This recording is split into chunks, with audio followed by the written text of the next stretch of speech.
Para la revista Ser Emprendedores tenemos hoy a Luis Flores. En primer lugar, Luis, ¿por qué no nos cuenta quién es Luis Flores? Yo soy o he sido emprendedor, digo soy también porque creo que uno nunca deja de serlo desde que le pica uno el bicho de construir cosas. Entonces no sabe uno cuándo va a construir la siguiente empresa o el siguiente producto. Yo arranqué haciendo empresas de tecnología, construí 4 empresas de tecnología hace unos 18 años más o menos.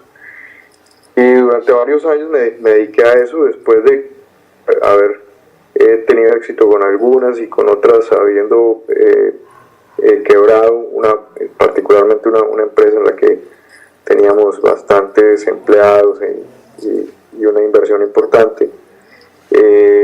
Paré un tiempo de hacer empresas y luego de eso me dediqué a ayudarle a grandes compañías a innovar y a crear nuevos negocios y después volví a vincularme más con la onda emprendedora, de trabajar con la gente que está arrancando casi sin recursos y demás. Entonces ahí estuve trabajando como inversionista en un fondo de Venture Capital y después ayudé a montar Impulsa y también ayudé a crear varios de los programas en Ruta N en Medellín, todas estas iniciativas de gobierno para apoyar el emprendimiento, porque era, digamos, algo que me parecía que era interesante, lograr un impacto mucho más grande que sencillamente invertir en un número limitado de empresas, ayudar a que se creara un ecosistema sólido y sano en Colombia para apoyar a centenares o miles de emprendedores.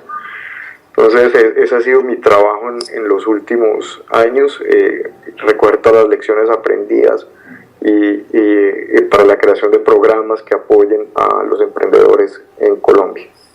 Usted en días pasados estuvo en el MIRAD de la Cámara de Comercio de Cali. Usted mencionó algo que nos quedó interesando mucho, y es que algo que le preocupa mucho es las altas tasas de mortalidad empresarial. ¿Qué piensa usted acerca de este tema? Bueno, digamos que lo que más me preocupa es que cuando fracase la empresa perdamos al emprendedor. Esa es mi principal preocupación. Que digamos que la naturaleza de emprender tiene ese riesgo implícito que a veces las cosas no logren funcionar tal cual como uno las había planeado. Hay una cantidad de factores que uno no controla y así uno siga todas las recomendaciones del libro o de los mentores, de la gente que ya lo ha hecho. La verdad es que es absolutamente normal que un emprendimiento no funcione. Lo que más me preocupa a mí, que lo manifesté en el día del Cali Meetup, es perder al emprendedor, porque esa es la verdadera tragedia de un ecosistema, y es cuando la gente deja de intentarlo. Y lo que planteaba el día del Meetup es que hay formas de emprender donde se puede destruir la empresa, pero no se destruye el emprendedor. Y el planteamiento que hacía era lograr hacer que el emprendimiento asumiera los riesgos suficientes como para que se probara si había un negocio innovador que podía cambiar la forma en que se hacía algo en la línea de negocios en la que uno está emprendiendo, el riesgo no llevara a que el emprendedor tuviera que ir a conseguirse un empleo y no quisiera volver a emprender. Esa era como mi gran preocupación, y sigue siendo mi gran preocupación, que no los perdamos, porque los aprendizajes de las personas que tratan de construir algo completamente nuevo desde ceros son supremamente valiosos para todo el ecosistema empresarial. Bueno, usted también mencionaba allí en el MIRAD lo de emprendimientos antifrágiles. Sí. Si usted nos pudiera explicar en qué consiste y cómo puede llevar este concepto en el día a día el emprendedor o quien va a empezar apenas con su emprendimiento.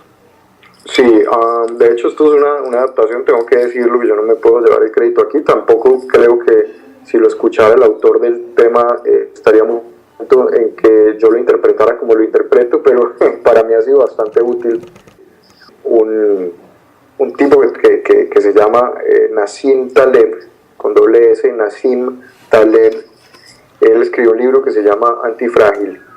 Y mis aprendizajes leyendo, releyendo el libro y después aplicando, me hicieron hacerme consciente a mí mismo del proceso que yo había surtido como emprendedor.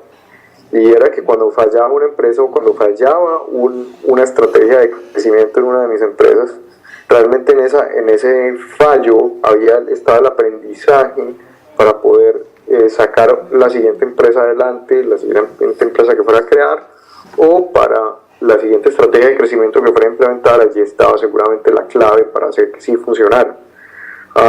Y esa es la esencia de lo que yo planteaba, de usar la antifragilidad. La antifragilidad no es nada más, yo interpreto o le manifiesto, es la capacidad de hacer experimentos que no destruyan a la empresa o experimentos que no destruyan al emprendedor. Lo que quiere decir que si, como me pasa con algunos emprendedores que me dicen, no, para lanzar este producto requiero mínimo 100 millones de pesos y no hay un punto intermedio. Y logramos, sentándonos con calma, buscar una forma de hacer ese mismo intento de sacar ese emprendimiento con 100 a hacerlo con 10.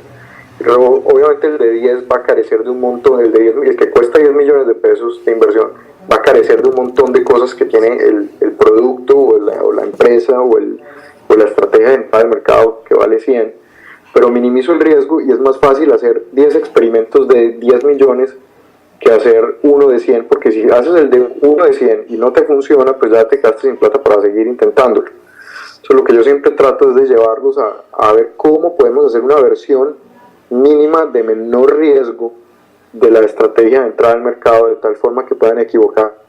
Ese es el mensaje central que transmití en el Meetup y ese es el mensaje que quisiera continuar transmitiendo, que emprender puede hacerse de una forma que me permita tener más intentos antes de tener que apagar mi intento emprendedor. Hay un gran auge del emprendimiento pues en Latinoamérica y en Colombia. Han hecho unas encuestas y está muy cercano, por encima del 80% la gente quiere emprender. ¿Qué le diría usted a esas personas que están pensando en crear su propia empresa y a veces hasta renunciar a sus trabajos en pro de buscar ese sueño que tienen? Ok, bueno, el primer mensaje se lo daría entonces a los que tienen un trabajo estable y quieren emprender, bien sea porque les parece que es una forma más lucrativa de hacer su carrera, por otro lado porque puede ser una forma más satisfactoria también, porque quieran tener control de o tener un sentido de mayor control de su vida. Cualquiera de estas motivaciones es válida, lo importante es entender que hay una forma también inteligente y hay otra que es riesgosa y no tan inteligente de dar ese paso. La que yo recomendaría no hacer es sencillamente renunciar, irse a crear la empresa desde cero. Los mejores emprendimientos que yo he visto de personas que pasan de ser a emprendedores son aquellas que no hacen esto, sino que siguen el camino que me parece a mí más inteligente. Y es no renunciar, sino hasta que tenga un negocio lo suficientemente sólido que le garantice que no le va a sacar plata del bolsillo. Es decir, que no le va a seguir sacando, no le va a tener que seguir invirtiendo. En ese momento es el momento justo de dar el paso de salirse de la empresa en la que está trabajando a construir su propio negocio.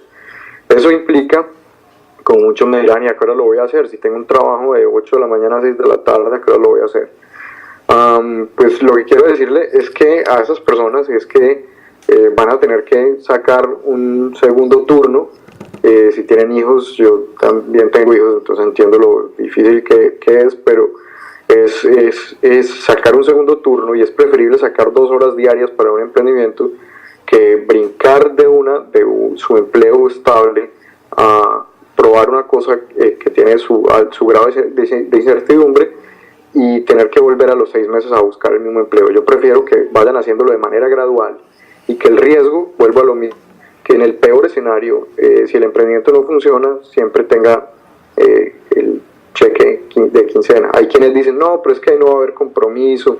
Si es una persona que dedica 2 horas diarias a su emprendimiento, no lo va a sacar adelante. Entonces, lo que les quiero decir es que he visto emprendimientos muy exitosos que han arrancado así, y casi todas las personas que dan el paso de empleado a emprendedor de esa forma terminan haciéndolo de manera... entonces, lo primero que yo le diría es no asuma riesgos que lo destruyan. O sea, no se exponga a que el riesgo de que no funcione su emprendimiento lo destruya a usted como persona. Sería como mi primer consejo.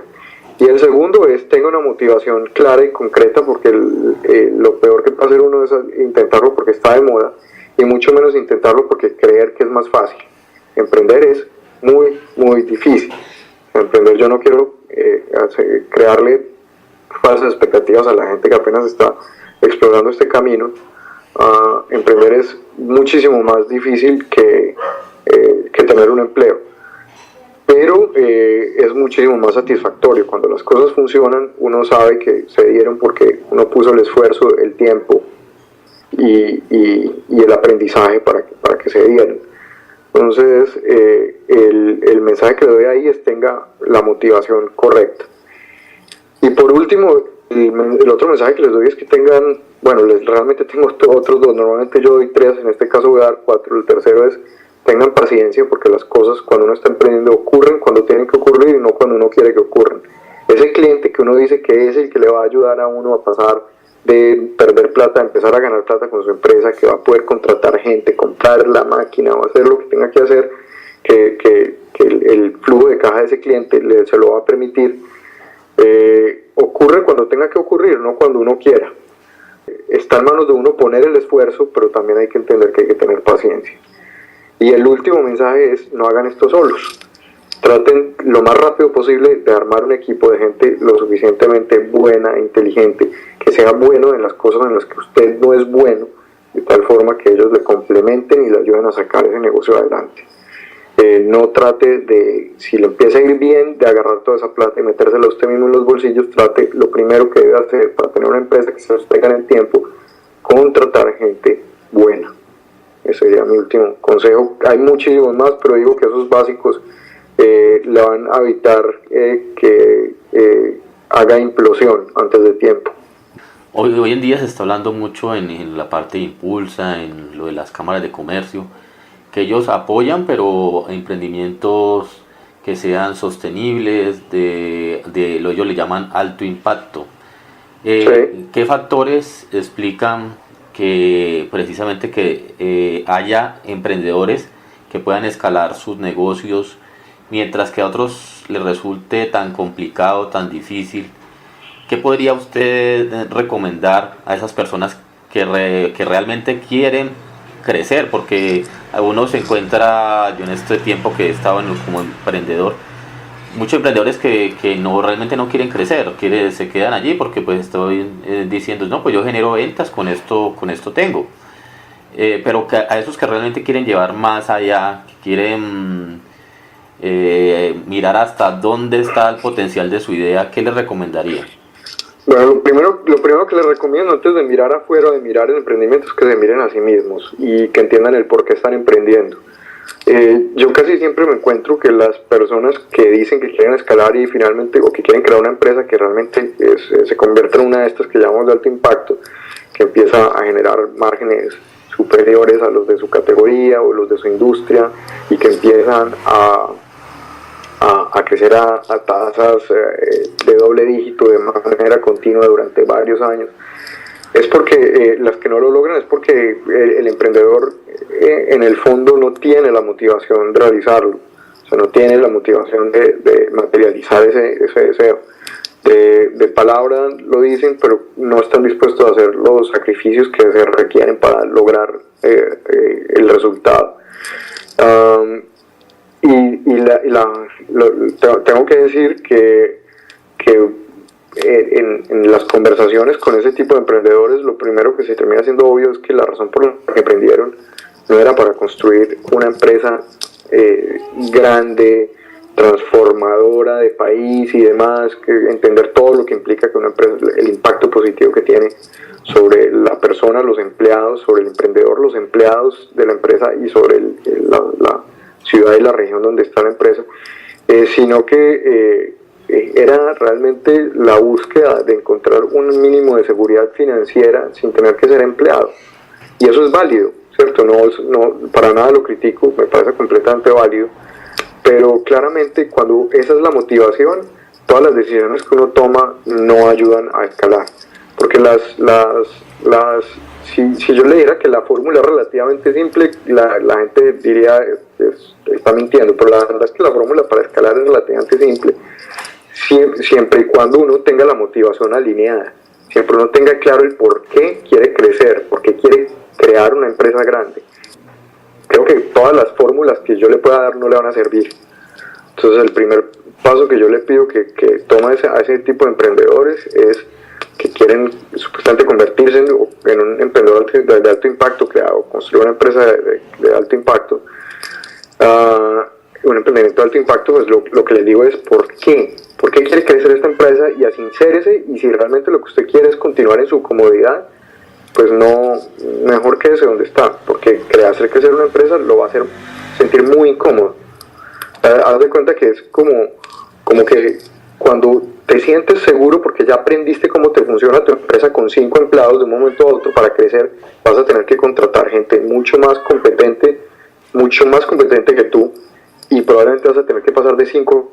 El hecho de la incomodidad de tener más gente para compartir decisiones con otras personas, de pronto no vale la pena. Dices, pero no vale la pena hacer esto porque yo no quiero incomodar.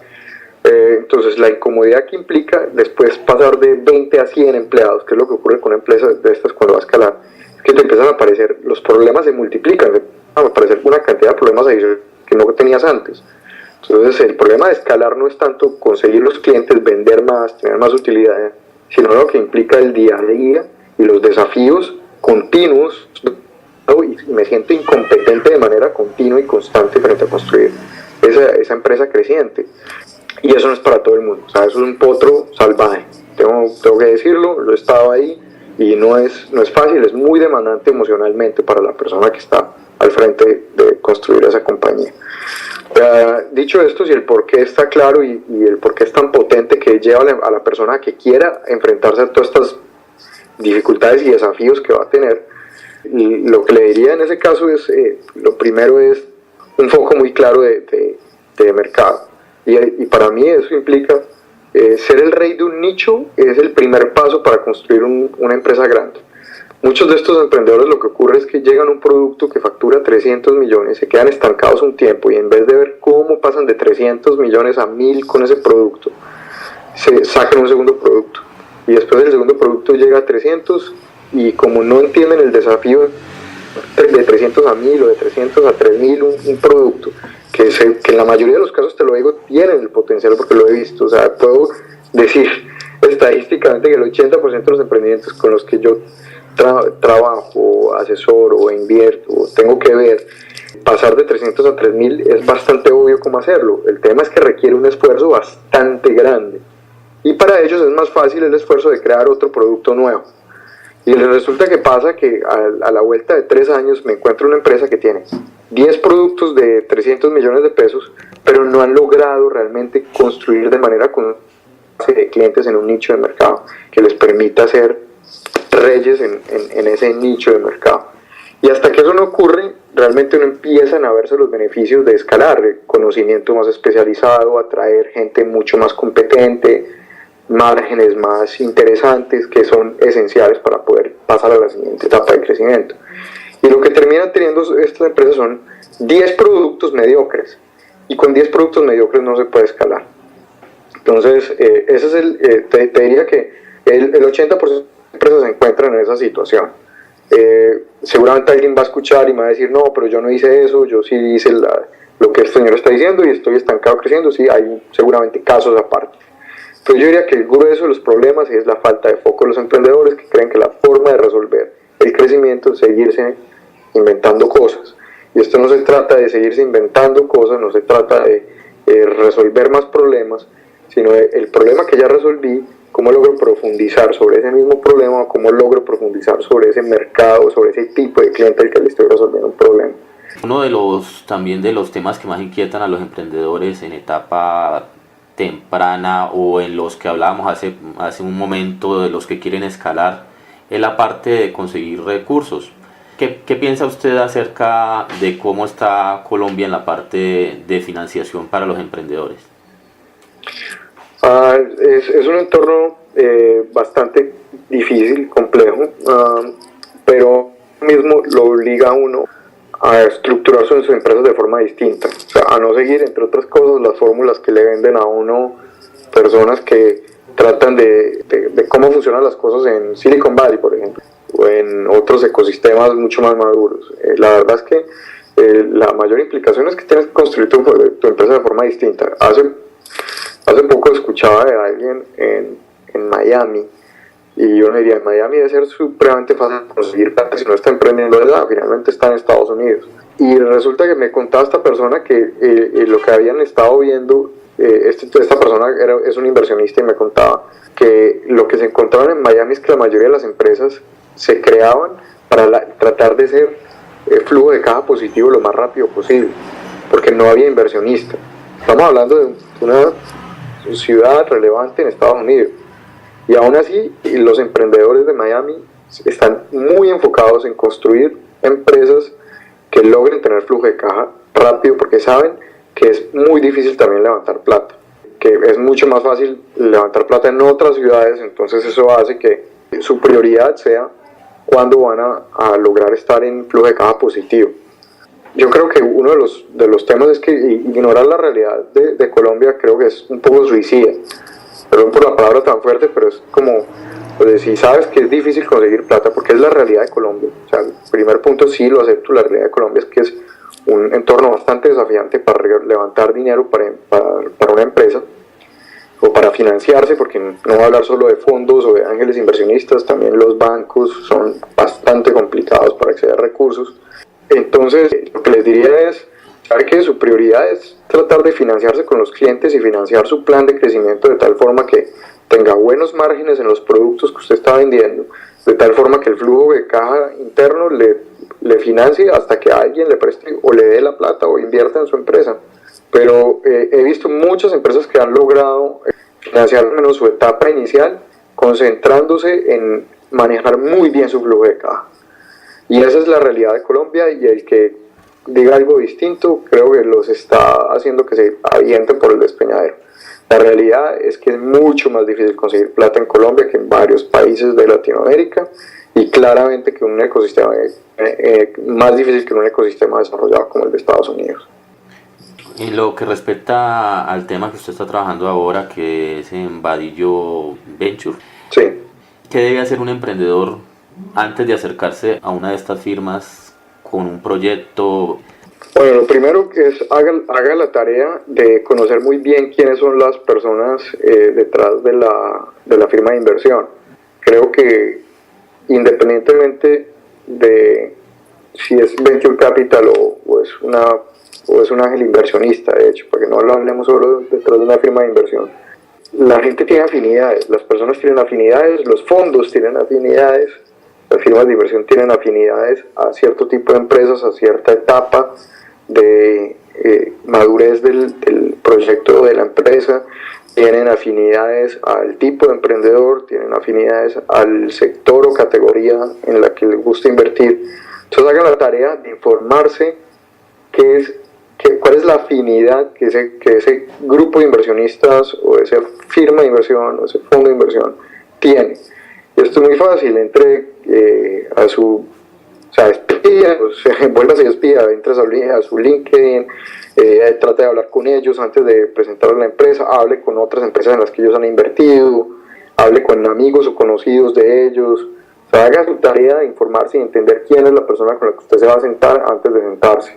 Eso es la primera recomendación que les daría, entender cuál es la afinidad, cuál es el tipo de cosas que a ellos les gusta invertir.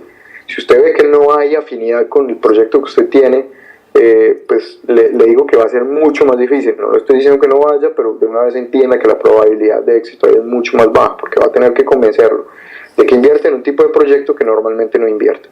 Si sí hay afinidad, pues entonces lo segundo que que les recomiendo es que vayan con la mente abierta.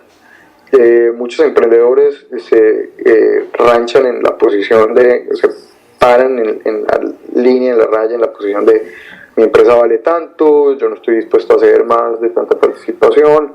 Y lo que yo les diría es, primero conozca a las personas que estarían a cargo de hacer la inversión, o la persona que le pondría la plata si es directamente un inversionista ángel, y una vez entiende el valor que esa persona le puede agregar más allá del dinero, en ese momento toma la decisión de si le parece que está comprándole muy barato su participación o pues porque la otra persona está poniendo mucho más que el dinero. Entonces, lo segundo que yo les recomiendo es muy abierta. Y lo tercero, traten de tener bastantes opciones. Si usted solo se sienta con un fondo, pues su capacidad de negociación es mínima. Entonces, lo que le recomiendo es que trate de tener varias alternativas de inversión.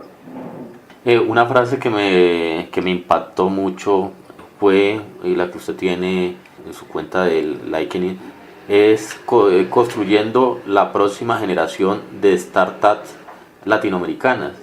Si usted nos pudiera decir por qué menciona esta frase. Está muy claro para mí que de lo que más obtengo satisfacción es apoyar a aquellas personas que tienen una motivación muy clara de construir empresas grandes en la región. Y ha sido mi obsesión en los últimos, por lo menos en los últimos 7 años que me he dedicado de lleno a invertir o a ayudar a construir programas para apoyar a las empresas desde el gobierno, o directamente apoyar o ser mentor o asesor de emprendimientos y empresas de alto impacto en la región. Y esa es la razón de esa frase. Si tenemos empresas que logran crecer de manera rápida, acelerada y dominar mercados, el desarrollo de una región, de una ciudad, de un país, solo se da cuando sus empresas son prósperas, y esa prosperidad de las empresas se refleja en la prosperidad de los empleados de esas empresas y de los países en los cuales están esas empresas. Entonces, para mí es como mi aporte al desarrollo de la región. Si ayuda a que más de empresas de estas escalen y crezcan y creen mejores puestos de trabajo y más puestos de trabajo, es mi aporte al desarrollo de la región. Bueno, para finalizar esta interesante entrevista con el señor Luis Flores, para las personas que nos han escuchado y estén interesadas en los servicios de Epic Partners o en la firma de inversión que usted representa, ¿a dónde los podemos dirigir? Pueden escribirme a luisflores@vadilloventures.com, vadillo con doble L, vadilloventures.com.